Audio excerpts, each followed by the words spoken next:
working on a paper about drug legalization, my favorite topic. It's for English. It's a position paper, take a stand, defend it, that kind of thing. Pretty standard. And, this is an issue that I've been writing about forever and talking about forever, and so I'm pretty knowledgeable on it already. I'm mostly just reviewing. But what I'm really doing is I'm sort of like reflecting on what this issue means to me, because it really does mean something to me. This is an issue that got me into libertarianism. And, when I was like 14 or 15, I was pretty much a Democrat, and didn't really care.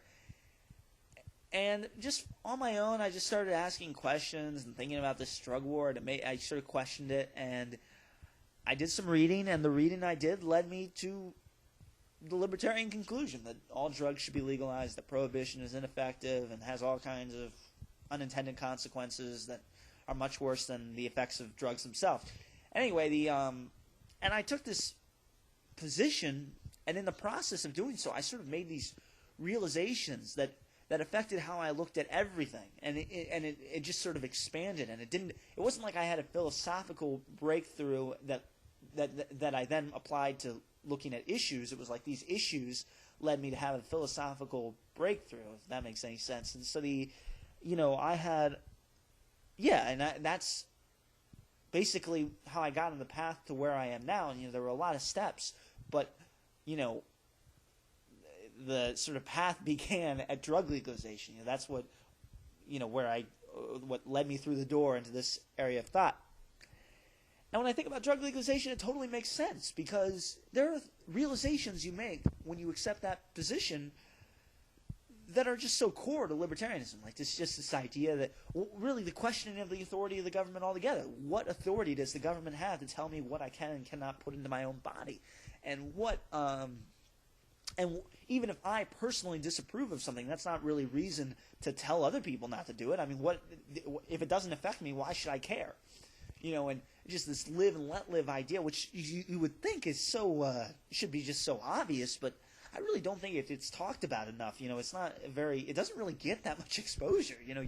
Usually, I guess it's because so many people believe in altruism and things like that, where it's your responsibility to help. I don't know, but and then just this general acceptance that the government is incompetent, and even if the government has these noble aspirations, it just can't do it. It doesn't know what it's doing, and it might have, good intentions, but it's not going to be able to do what it wants to do, and it's going to have a lot of negative consequences in the process. And so you accept these things, and then it's really easy once you accept that to apply it to prostitution, apply it to whatever, gambling and gun control and things like that. And it's a powerful realization. And now I'm in my class. I'm in this class, and this paper is a big project. It's like the whole semester we're working on it. We've actually written. We're writing, I think, maybe 3 or 4 papers altogether. This is the 3rd one, so I've already written 2 papers on the subject, where I don't take clear positions, whatever.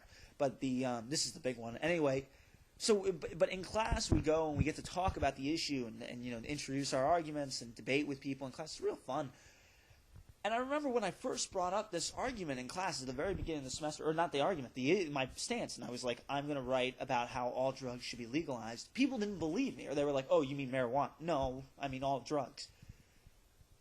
And I expected, this was a community college, I'm not going to, this is a community college. It's not like filled with the most serious people, and I figured a lot of them, I know a lot of them that had experience with drugs and stuff, and, so I expected people to be like, that sounds cool, whatever. But people weren't like that at all. And the reaction I got was, for me, astonishing. People were furious. People were, you wouldn't, if someone told me this, I wouldn't believe it. Because people were, yelling at me. And the professor wasn't doing anything to stop it, which was pretty ridiculous. I thought they were being pretty rude. And the professor wasn't intervening to, protect me. No. I mean, it doesn't bother me. I kind of enjoy the whole mob versus me atmosphere. I don't know why I like it, but anyway, but that's what it was. It was like a mob against me. Everyone calling me. This guy said, "That's the stupidest thing I've ever heard." People are you on drugs? Ha ha ha. Yeah, real creative. But and just this guy was cursing at me. One guy in the class was a former heroin addict, and he was just telling me how I don't know what I'm talking about, all that,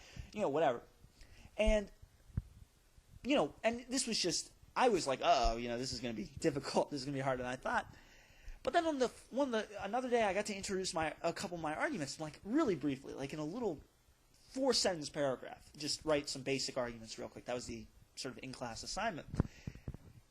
And it was like the most gratifying thing in the world how effective it was. Like I wrote like just a simple argument. I think it was about how prohibition leads to an increase in crime. And I just wrote the basic logic down real quick and put it, and like the look on people's faces, they were like really incredibly responsive. You know, they were incredibly responsive. Like I think I persuaded one guy right there, a guy who was totally against me, was like, oh, you know, because people never think about this stuff. People just don't think about it. They're just not aware of this way of looking at issues. And, you know, and it's just, I think about when I was in high school, and when I used to only talk about these kinds of issues. I wasn't that radical. I was talking about drug legalization, legalized prostitution, legalized gambling, basic economics, maybe, but not even that much, because I didn't know anything. And, you know, people were responsive then. I convinced a lot of people, or put a lot of people on the track towards libertarianism. A lot. You know, maybe, I don't know, a lot for me. Maybe 30 people, like, who I actually talked to. And now I think about, like, what success I've had with trying to convince people to be anarchists, to accept anarchism. And I think I've convinced my mom and my sister and one friend. You know, like, so like 3 people. That's it. In like a year. Maybe people have watched my YouTube videos. I don't know. I don't think I'm very persuasive in these YouTube videos. I think other people do a much better job than I do in actually like getting these arguments out. But, you know, so in convincing people to accept these moderate libertarian propositions is just so much easier than getting them to accept anarchism for, I guess, obvious reasons. But the thing is, I think a lot of people who accept these, you know, I've talked to anarchists who say that they got into it through drugs, through the drug issue. And so I think, like, maybe, you know, we don't have many anarchists, but we don't have many libertarians either. And I feel like maybe it would just make sense for me, maybe not for everybody, but for me to just invest all my energy just on this drug issue. And because this is an issue I can't debate, you know, with a professional philosopher guy. You know, he'll probably beat me in a political philosophy debate. You know, I'm not an all-out expert, and I'm not a brilliant debater, and I'm not, you know, even more so in economics. You know, if I'm debating with some Keynesian guy or whatever, you know, I'll probably get beaten. Like, I know a little bit, but I don't know that much. But on this drug issue, like, I have an open challenge to everyone in the world. Like, I think I can beat anyone who disagrees with me on this issue. I can say is wrong, and I can show you why. And that's one of the reasons why I think, you know, it's effective for me as a form of persuasion. This video is way too long, I know, and this is the ultimate vlog because all I'm doing is talking about me.